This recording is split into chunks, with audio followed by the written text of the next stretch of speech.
ಪುರಾಣಗಳ ಪ್ರಕಾರ ಯಾವ ಕೆಲಸಗಳನ್ನು ಮಾಡಿದರೆ ಮನುಷ್ಯನು ಸಾವಿಗೆ ಹತ್ತಿರವಾಗ್ತಾನೆ ಗೊತ್ತಾ? ನಾವು ನಿತ್ಯ ಜೀವನದಲ್ಲಿ ಮಾಡುವ ಕೆಲವು ತಪ್ಪು ಕೆಲಸಗಳಿಂದ ಯಾವೆಲ್ಲ ತೊಂದರೆಗಳು ಎದುರಾಗುತ್ತದೆ. ನಾವು ಮಾಡುವ ಕೆಲಸಗಳಲ್ಲಿ ಯಾವುದನ್ನು ಮಾಡಬೇಕು, ಯಾವುದನ್ನು ಮಾಡಬಾರದು ಎಂದು ನಮ್ಮ ಪುರಾಣಗಳು ಹೇಳಿವೆ. ಮನುಷ್ಯ ಮಾಡುವ ಪಾಪಕರ್ಮಗಳಿಗೆ ವಿಧಿಸುವ ಶಿಕ್ಷೆಯ ಬಗ್ಗೆ ಕೂಡ ಗರುಡ ಪುರಾಣದಲ್ಲಿ ವಿವರವಾಗಿ ತಿಳಿಸಿದ್ದಾರೆ. ಅವುಗಳನ್ನು ನಾವು ಇಂದು ತಿಳಿಯೋಣ. ಅದಕ್ಕೂ ಮೊದಲು ಈ ವಿಡಿಯೋಗೆ ಒಂದು ಲೈಕ್ ಕೊಟ್ಟು ಜೈ ಶ್ರೀರಾಮ್ ಎಂದು ಬರೆದು ನಿಮ್ಮ ಸ್ನೇಹಿತರಿಗೂ ಶೇರ್ ಮಾಡೋದನ್ನು ಮರೆಯಬೇಡಿ.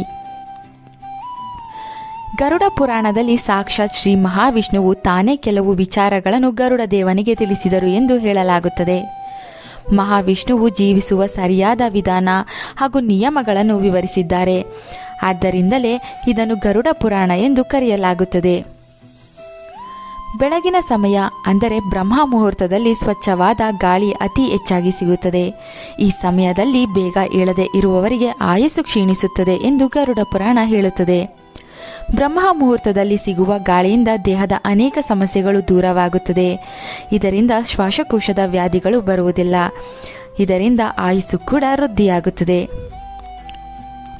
ನಾವು ಪ್ರತಿನಿತ್ಯ ಬಳಸುವ ಮೊಸರಿನಿಂದ ನಮ್ಮ ದೇಹಕ್ಕೆ ನಾನಾ ಉಪಯೋಗಗಳು ಉಂಟಾಗುತ್ತದೆ. ಆದರೆ ರಾತ್ರಿ ಸಮಯ ಮೊಸರು ಬಳಸಬಾರದೆಂದು ಗರುಡ ಪುರಾಣ ಹೇಳುತ್ತದೆ. ರಾತ್ರಿ ಊಟಕ್ಕೆ ಮೊಸರು ಬಳಸಿದರೆ ಹೊಟ್ಟೆಯ ಸಮಸ್ಯೆಗಳು ಹೆಚ್ಚಾಗುತ್ತದೆ ಎಂದು ಹೇಳಲಾಗುತ್ತದೆ. ಹೊಟ್ಟೆಯ ಸಮಸ್ಯೆಗೆ ಎಲ್ಲ ಸಮಸ್ಯೆಗೆ ಕಾರಣವಾಗುತ್ತದೆ. ಆದ್ದರಿಂದ ರಾತ್ರಿ ಸಮಯದಲ್ಲಿ ಮೊಸರನ್ನು ಬಳಸದೇ ಇದ್ದರೆ ಒಳ್ಳೆಯದು. ಇನ್ನು ಮಾಂಸಾಹಾರ ಸೇವಿಸುವವರಿಗೆ ಕಿವಿ ಮಾತು. ಫ್ರಿಡ್ಜ್ನಲ್ಲಿಟ್ಟ ಅಥವಾ ಮಾಂಸವನ್ನು ತುಂಬ ಹೊತ್ತು ಇಟ್ಟು ಅದನ್ನು ಬಳಸುವುದರಿಂದ ನಾನಾ ಸಮಸ್ಯೆಗಳು ಉಲ್ಬಣ ಆಗುತ್ತದೆ. ಮಾಂಸವು ಹೆಚ್ಚು ಸಮಯ ಇಡುವುದರಿಂದ ಅದರಲ್ಲಿ ಕಣ್ಣಿಗೆ ಕಾಣದ ಕ್ರಿಮಿಕೀಟಗಳು ಹೆಚ್ಚಾಗುತ್ತದೆ. ಈ ಬ್ಯಾಕ್ಟೀರಿಯಾ ಅಥವಾ ಕೀಟಗಳು ನಿಮ್ಮ ಹೊಟ್ಟೆಗೆ ಸೇರಿ ನಾನಾ ಆರೋಗ್ಯ ಸಮಸ್ಯೆಗಳು ಉಂಟಾಗುತ್ತದೆ. ಎಚ್ಚರ. ಜೀವನದಲ್ಲಿ ಶಾರೀರಿಕ ಸಂಬಂಧವು ಒಂದು ಭಾಗವಾಗಿದೆ. ಆದರೆ ಬೆಳಗಿನ ಸಮಯ ಶಾರೀರಿಕ ಸಂಬಂಧ ಏರ್ಪಟ್ಟರೆ ಅದರಿಂದ ನಾನಾ ಸಮಸ್ಯೆಗಳು ಉಂಟಾಗುತ್ತದೆ. ಶರೀರ ಬಲಹೀನತೆ ಹೆಚ್ಚಾಗುತ್ತದೆ. ರೋಗಗಳ ವಿರುದ್ಧ ಹೋರಾಡುವ ಶಕ್ತಿಯನ್ನು ದೇಹ ಕಳೆದುಕೊಳ್ಳುತ್ತದೆ. ಗುರುಗಳು, ಋಷಿಗಳು, ಸಾಧು ಸಂತರು ಯೋಗ, ಪ್ರಾಣಾಯಾಮ, ಧ್ಯಾನಗಳಿಗಾಗಿ ಈ ಬೆಳಗಿನ ಸಮಯವನ್ನು ನಿಗದಿಪಡಿಸಿರುತ್ತಾರೆ.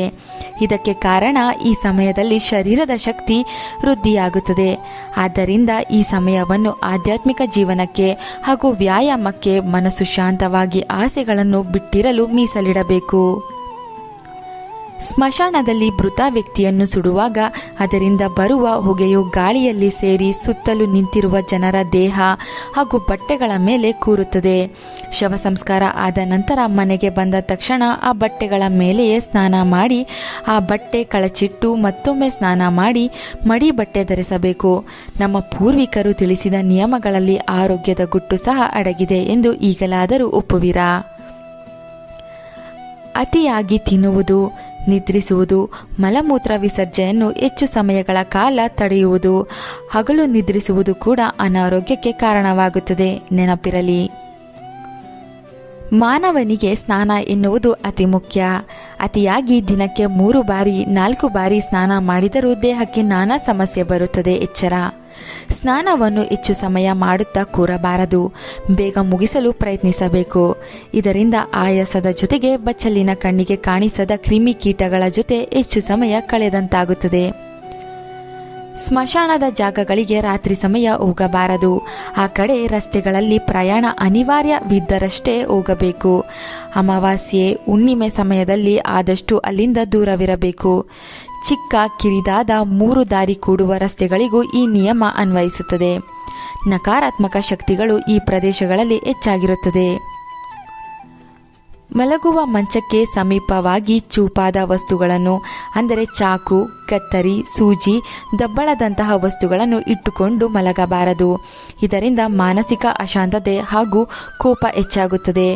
ಮಲಗಿದ್ದಾಗ ಯಾವ ವಸ್ತುಗಳನ್ನು ಮುಟ್ಟುತ್ತೇವೆಯೋ ಅದು ನಮ್ಮ ಗಮನಕ್ಕೆ ಬರುವುದಿಲ್ಲ. ಇದು ಒಂದು ವೈಜ್ಞಾನಿಕವಾದ ಕಾರಣವೂ ಸಹ ಆಗಿದೆ. ಎದ್ದ ತಕ್ಷಣ ಆಳುಮುಖದಲ್ಲಿ ಕನ್ನಡಿ ನೋಡಿ ದಿನ ಆರಂಭಿಸಬಾರದು. ಮೊದಲು ದೇವರ ಚಿತ್ರ ನೋಡಿ ಹಸ್ತಗಳನ್ನು ನೋಡುತ್ತಾ ಕರಾಗ್ರೆ ವಸತೆ ಹೇಳಿಕೊಂಡು ಭೂಮಿಗೆ ನಮಸ್ಕರಿಸಿ ದಿನ ಆರಂಭಿಸಬೇಕು. ಹಾಳು ಮುಖದಲ್ಲಿ ಕನ್ನಡಿ ನೋಡಿ ದಿನ ಆರಂಭಿಸಿದರೆ ಆ ದಿನವೆಲ್ಲ ಕಲಹ, ನೆಮ್ಮದಿ ಹಾಳಾಗುವುದು, ಕಾರ್ಯನಷ್ಟ ಉಂಟಾಗುತ್ತದೆ. ನಮಗೆ ತಿಳಿದಿರುವ ವಿಚಾರಗಳಲ್ಲಿ ಕೆಲವನ್ನು ನಿಮಗೆ ತಿಳಿಸಿದ್ದೇವೆ. ತಪ್ಪಿದ್ದರೆ ತಿದ್ದಿ, ಸರಿ ಇದ್ದರೆ ಪಾಲಿಸಿ. ಇಂತಹ ಮತ್ತಷ್ಟು ಮಾಹಿತಿಗಳಿಗೆ ಚಂದನ ಲೋಕದ ಸುಂದರ ಅರಮನೆಗೆ ತಪ್ಪದೇ ಬನ್ನಿ. ನನ್ನ ಧ್ವನಿ ಇಷ್ಟವಾದರೆ ಕಾಮೆಂಟ್ ಮಾಡಿ.